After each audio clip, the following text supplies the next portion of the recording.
You're listening to Go with Jamarlin Martin. We have a go hard or go home approach as we talk to the leading tech leaders, politicians, and influencers. Let's go. Today we have Diishan Imira.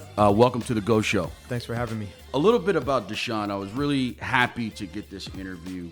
You know, we've interviewed entrepreneurs across America, black entrepreneurs across America, and the consensus I got in the community was, hey, you know, a lot of entrepreneurs, they get a lot of press, get a lot of buzz. There's a lot of hype. There's a lot of headlines.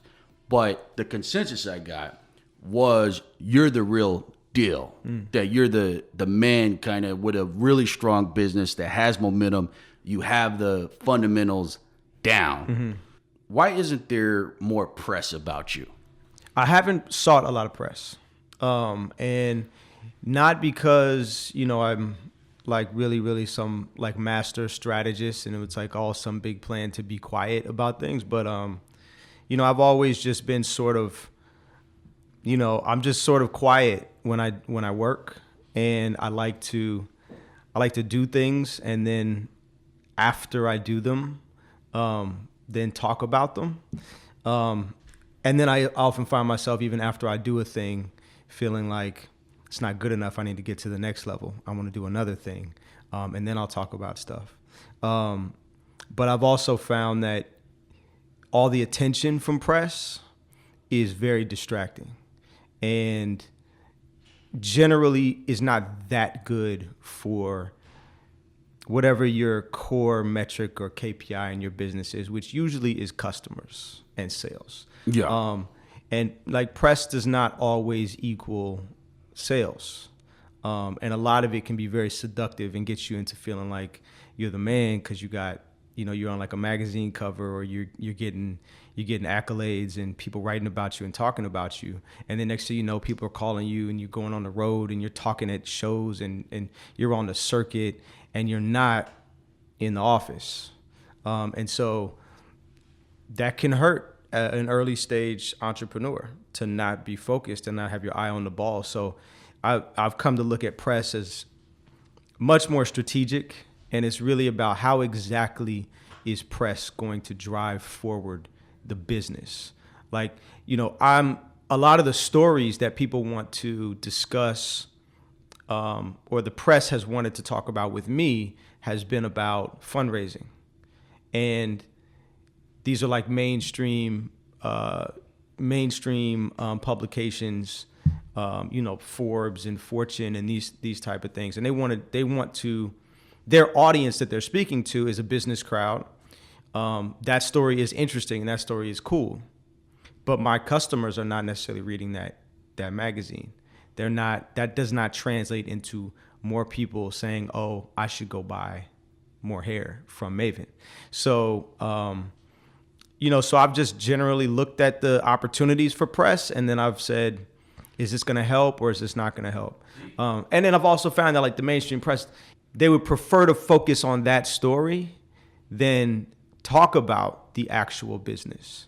And so that kind of also, that was a little annoying to me, actually. Do you think it's a coincidence that in terms of valuation and momentum, the most meaningful traction among founders that look like us, and you're not looking for press, but when you started, you weren't looking for press. Yeah. Do you think that there's any correlation between the two? The fact that you are relatively, with other entrepreneurs, I would call you very light PR relative to the traction you have. Yeah. Yep. Is it a coincidence? No, I think there's a correlation. Yeah. I think there's a correlation. I think if you stay out of the fray, you're gonna be more focused. Yeah. And if you're doing press and you're doing it not for the sole purpose of attracting more customers, then you're probably wasting your time as it relates to the business. You might be getting like more popular, right? That could be a benefit for you personally, but it's not necessarily going to benefit the business. So I do think, for me, there has definitely been a correlation. What's the origin of your last name? Oh, My last name is it's a whole story. What's the story? Yeah. So it's not my mom or my dad's last name. So I'm mixed, half black, half white. My mother's ancestry is Jewish, Russian Jewish. My father's black. So they were both like Bay Area hippies and, revolutionaries. And when I was born, my dad did not want to give me the slave name. And his last name is Wiley. And we're a really big family on that side too. He's got like 12, 13 brothers and sisters. So they wanted to just like give me my own name. So he took a word from Swahili and my mom took a word from Russian, and they like put them together and made my last name. And that's what it is. So it's not. I would probably argue there's probably some correlation there. You had a father that said, I cannot give my son a slave name. Yeah, I mean, I didn't.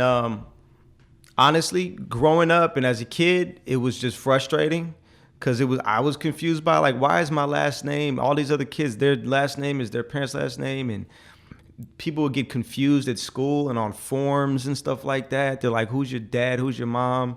But when as I got older, I came to like appreciate that, and appreciate the way that they looked at me and the way they looked at what they expected for me, which was to just kind of be completely my own person. Did your first investors know that you were half Jewish? My first? Yeah, your first seed round. Well, so first of all, I want to just give credit to who my actual real first investors were, which were two black women that I knew from like my college years. I studied abroad in Tokyo when I was a sophomore. I went to Hampton, and there was another student on the same program who she was coming from Spelman, and she was like a year ahead of me. Ridiculously smart woman. And we got really cool, became friends. We're still friends.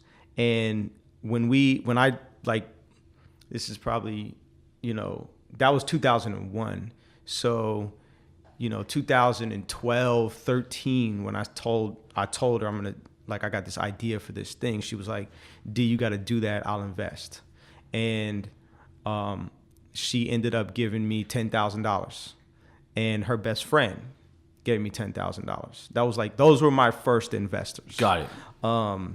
And I'm very proud of that. Wow, so they got to be sitting on a nice They're paper sitting game. nice. They're sitting nice. They give as they should. Black be. women. Yeah. Black women started this company. Yeah. Black women lifted me up and put me in the game. For the audience, explain what Mayvenn does and how you came up with the idea. Mayvenn, it exists because I wanted to empower the community to have more ownership over the beauty market that we support and we pump billions and billions and billions of dollars into. I used to live in China. After college, I moved to China. I was there for like 2 years, and I had been importing products for, since 2003. I just started buying stuff off the street in China, and I would send it back home, and people would sell it for me, send me the money back. And then that turned into like a full-on business where I was just like buying containers of everything, furniture, art, clothing. I would import it back to like Miami or Atlanta, had a warehouse. I would post stuff on Craigslist. I had a showroom, and I was just like hustling, like no order to it, no structure. It was just like cash in a backpack, go to China, give them some money, watch them load up my container, meet the container at the port, bring all my shit to the warehouse, post some ads on Craigslist. Do you credit street game out of the Bay in terms of, you went to college, but are you bringing more street game to the table than your average entrepreneur at this stage in terms of you just want to go get it, you're doing this business with China and you're just kind of trying to make it happen? I would definitely say I've always had a mentality of sell something. I've always, that was a very, to me, empowering and liberating thing to do, was to be able to sell something and make some money from it. And so, the Bay, that definitely, put some of that spirit in me. And then honestly, I got a lot of my hustle from China. Yeah. I mean, I lived in China for 2 years, and I never seen people hustling. What parts of like that. China? Shenzhen, Okay. Shanghai. You know, I saw a level of hustle and a level of like willing to do whatever it takes over there that I had never seen before, and an energy of people pulling themselves out of the mud and doing anything they could to sell something, Yeah. to make some more money. And you know, I have a tremendous amount of respect for the hustle of China, and China's where they are today, because of that. So I got a lot of my game from China as well. Yeah, so I went to Beijing and Shanghai in 2008, and the food sucked. At least my experience. Where? Beijing and Shanghai. Okay. Okay, and I talked to other folks. You who just there. didn't. They didn't take you to the right place. So you had the right places from the start. No, because the Chinese food in China is crazy. It's ridiculously good. But you just have to go to the right place. Yeah, and if you go to the wrong place, it's going to really be wrong. When you first got there, you were going to the right places. Wrong. Yeah.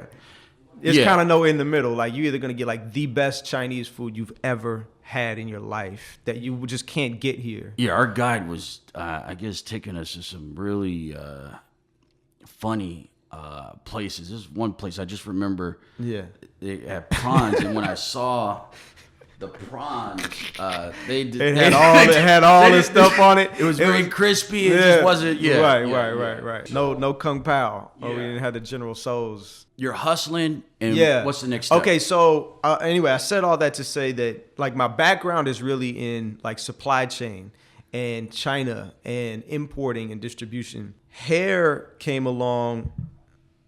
You know, I became kind of like the guy that everybody knew.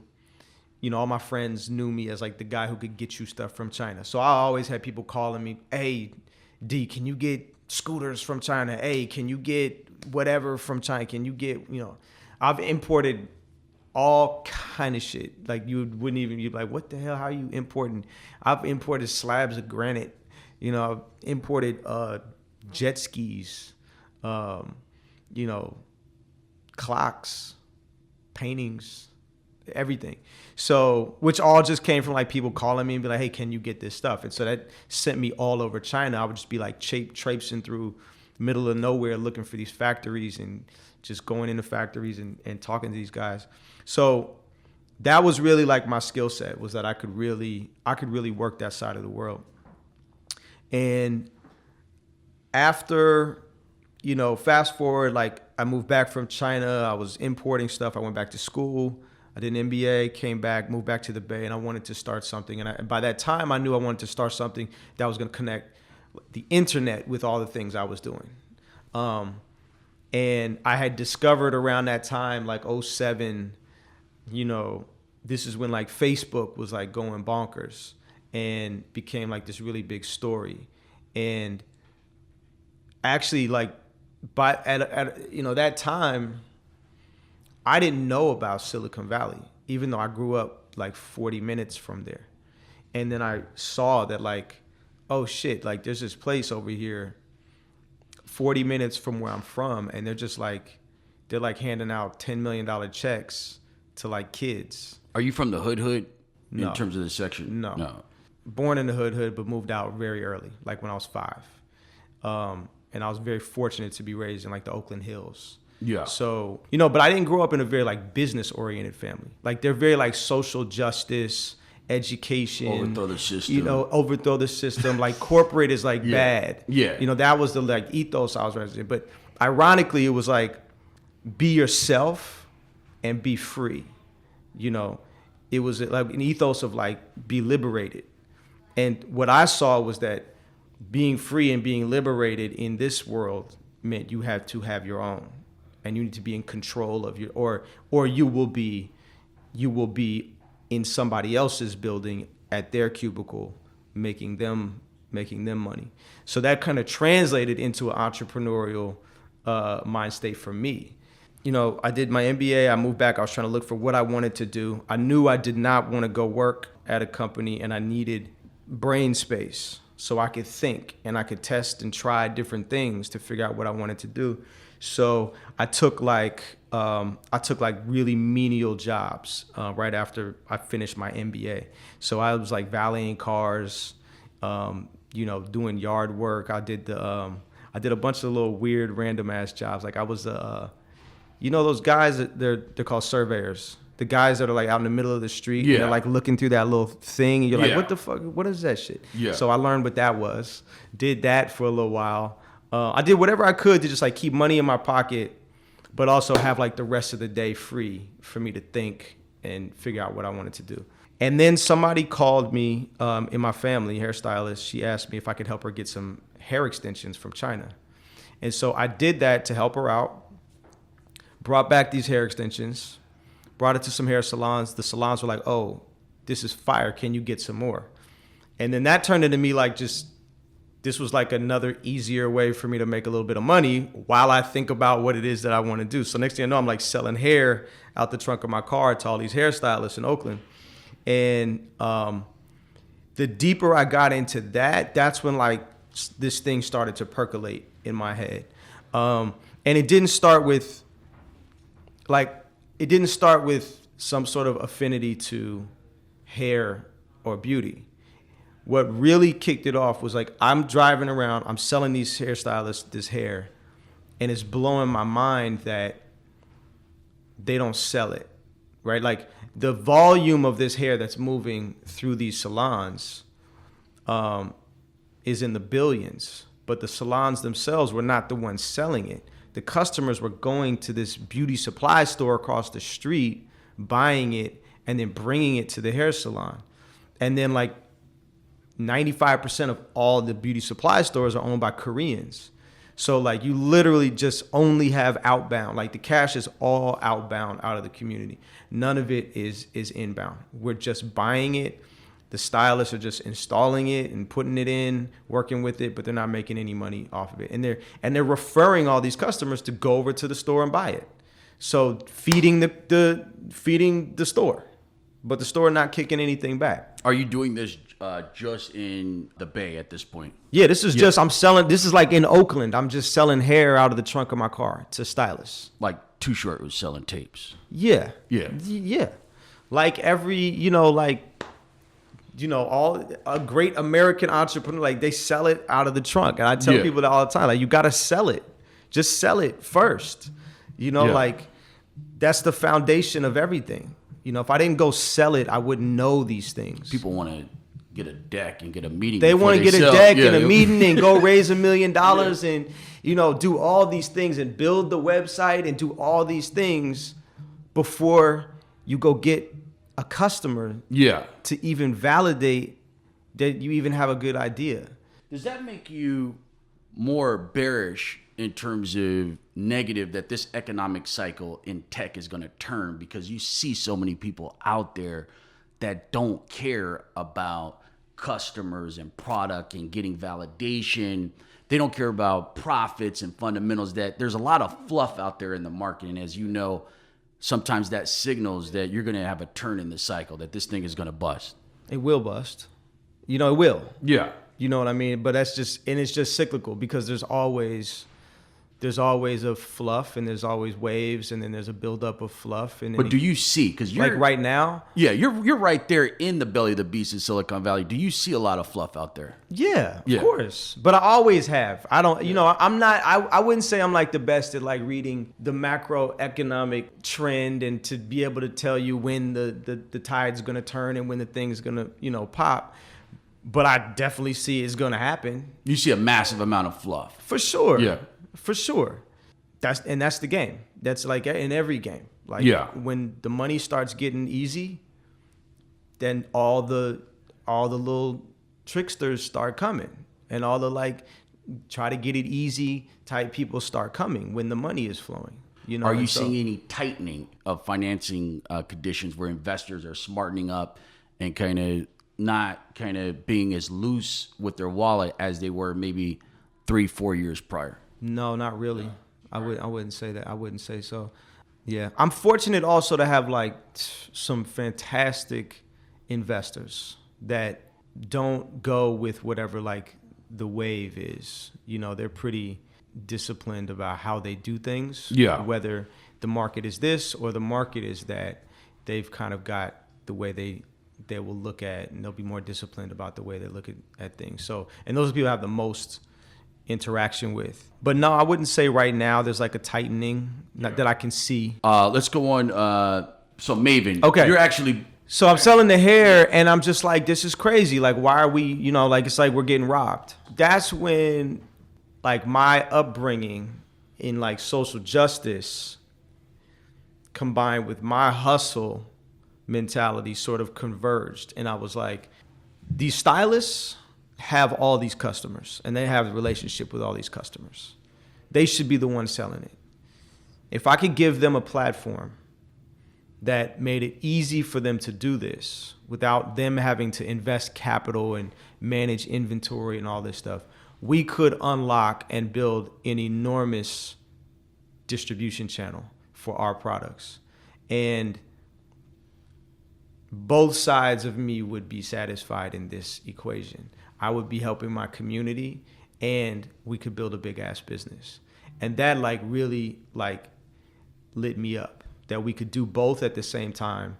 And that so much of the business relied on an expertise that I had that was like, I had been building that domain expertise of like importing and sourcing from China for 10 years by the time I started this.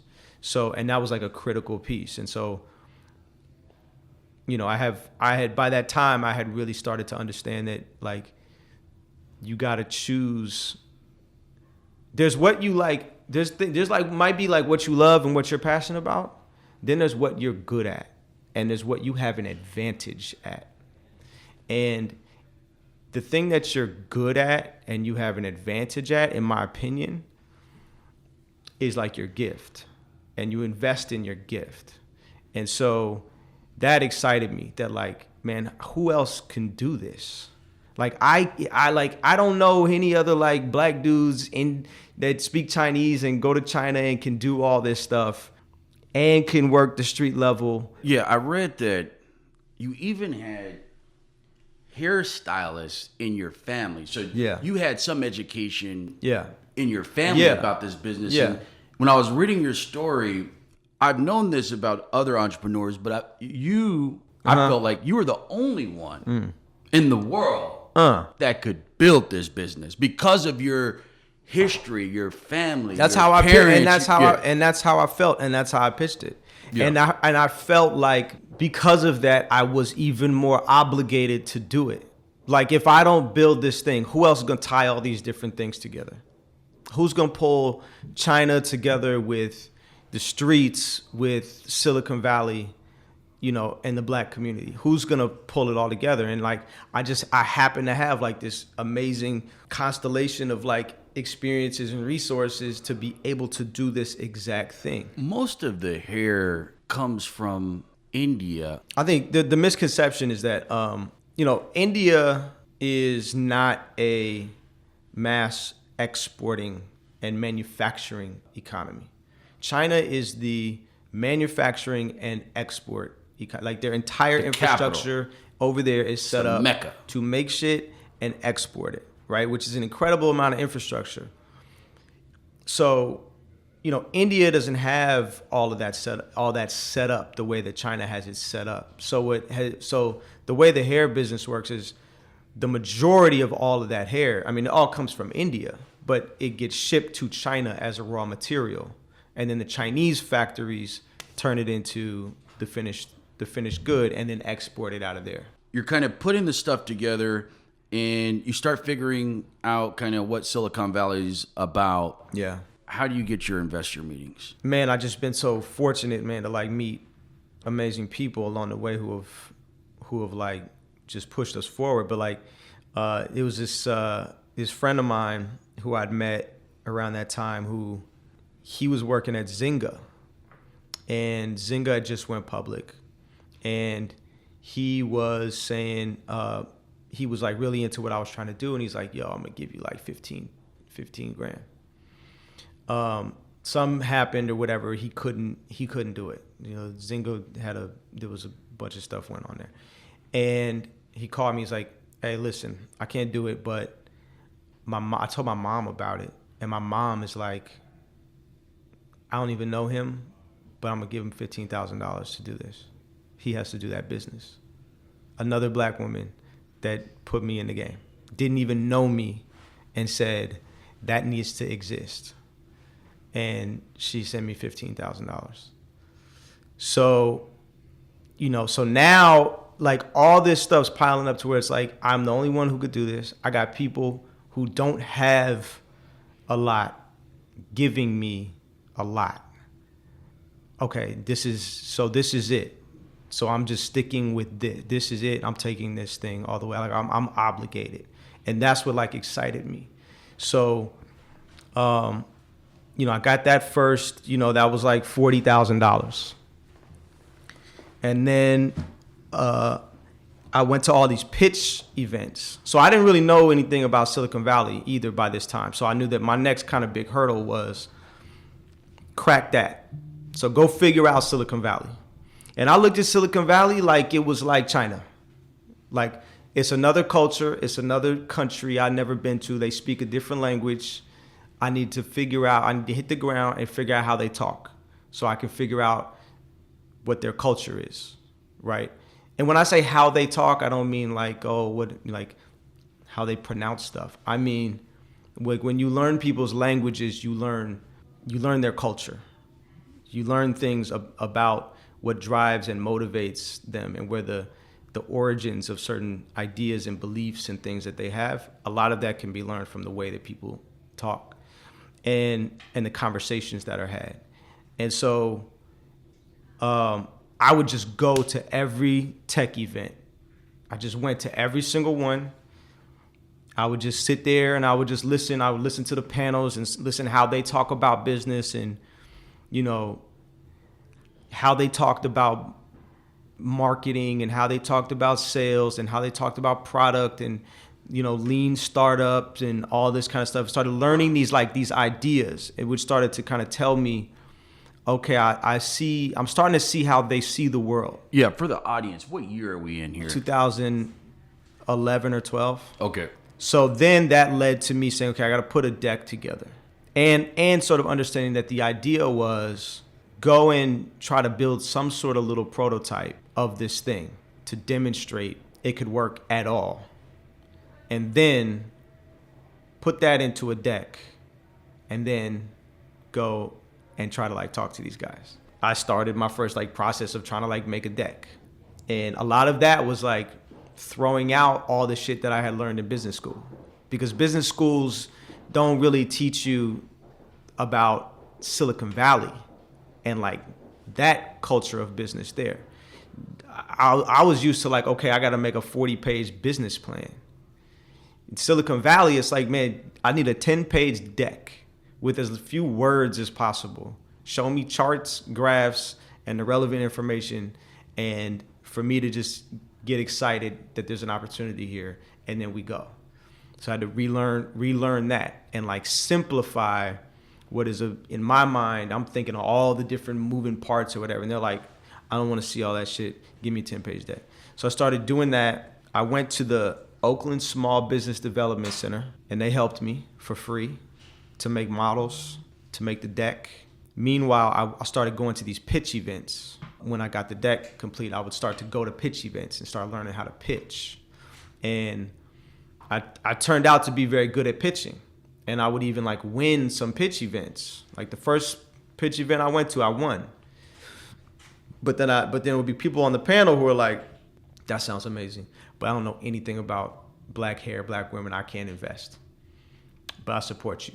You get a lot of the market's too small. I mean, white folks hey, you're it's a niche. Yeah, there's definitely a lot of that. Yeah. And unfortunately, I think that the words black women is niche. Yeah, and it's in the mind of the mass culture. It's minimal. Yeah. Right. It's minimized. Just those black women. It's minimized all around. When in actuality, black women are not only economically a supernova in size, but then just culturally drive so much of everything that we do. That was always very frustrating because people just instinctually be like, oh, it's small, it's niche. So there was a lot of that. And a lot of like, I don't get it, but I like what you're saying. Like, it makes sense, but I don't know anything about this world, so I can't give you any money, but I'll support you. You know, I know this other guy, go to this pitch event or whatever, you know. So people were doing what they could within the confines of like what they, you know, their comfort levels were, you know, with stuff. So ultimately somebody said, he had been on like 3 or 4 of the panels that I had pitched at. And he'd become like a fan, you know, a champion of mine. He's like, yo, I want you to win so bad. I cannot invest because I just don't know anything about this shit. But I know one crazy motherfucker who might do it, and his name was Dave McClure. Dave McClure was the founder of 500 Startups. So he introduced me to Dave McClure and applied to 500 Startups. And then we got into 500 Startups in early 2013. Okay, and what does that package look like for the audience? At that time, they give you $50,000. You give them 5%. They give you $50,000 office space, and they will line you up with investors for the next like 4 months to try and pitch and raise money. So for me, 500 Startups was really, really, really the kickoff because I didn't know investors like that, and to have networked and tried to meet the number of investors that I met in 500 Startups would have taken me forever. So it really truly was an accelerator. Like, it accelerated me. When I got into 500 Startups, they helped you put the pitch together, and they said, go research all the angel investors out there, get on Angel List. Make a list of 100 investors, bring it to us, and we're gonna make intros for you to whoever we can. That was like priceless. And I mean, they put me in front. You know, they put me in front of the audience that we were trying to get to. And so by the end of that summer, we had raised like $850,000. And wow. the 40 that we had going into 500 Startups was like, there was like $6,000 left by the time we got into 500 Startups, and they gave us another 50. So you leave 500 Startups and you raise more money right after that, right? Yeah. Over the next year, we raised like another like $1.5 million. Okay. How many like investors did you pitch to get that $1 million after 500? That $1.5 million, it just came. Like, okay. I didn't have to. Well, after 500 Startups, we had $850,000, and we launched the company in October of 2013. You know, by February, March of 2014, we were doing like almost $250,000 a month in revenue. Maybe a little less, like $200,000 a month in revenue. So you're starting to print revenue pretty quickly. We turned this thing on, like, we jumped on Instagram. You know, the whole business is based on acquiring hairstylists. So we would try to find hairstylists, say, hey, I'll give you a free website. It's going to have all the inventory and the hair on it. You don't have to buy any inventory, manage any of it. You just get your clients to buy. We're going to ship it directly to them, and we're going to give you a commission off everything you sell. It's a perfect deal for the stylist. Like, there's no upfront money. It's all upside, right? So yeah, would it be fair to say your average entrepreneur, they're going to take that idea, e-commerce, hair, they're going to take it B2C. That the genius in your model is you're taking this product and you're saying, I'm coming B2B, terming the stylist as another business out the gate. Yeah. And I'm building a distribution system. Yeah. That's the way I looked at it, was building a distribution channel, not a brand, not a B2C brand. To me, the power is in distribution and having a platform. And then if you have a distribution channel of all these stylists, then you could sell anything through that channel. It doesn't have to just be hair. Did you ever think about Mayvenn as B2C? No. You never, there wasn't a pivot early on or nothing. There's just B2B out the gate. Yeah. Because I was selling it to the stylists. Yeah. And they were then giving it to the customer. So the way I ever just saw it was, you stylists need to be the point of distribution for this. You should be the point of sale for this. You have the advantage, right? Like you have a relationship with the customer. You should be able to convert that customer better than any place else. I will say that now where we're at in the business, we have a very heavy B2C component that we're doing.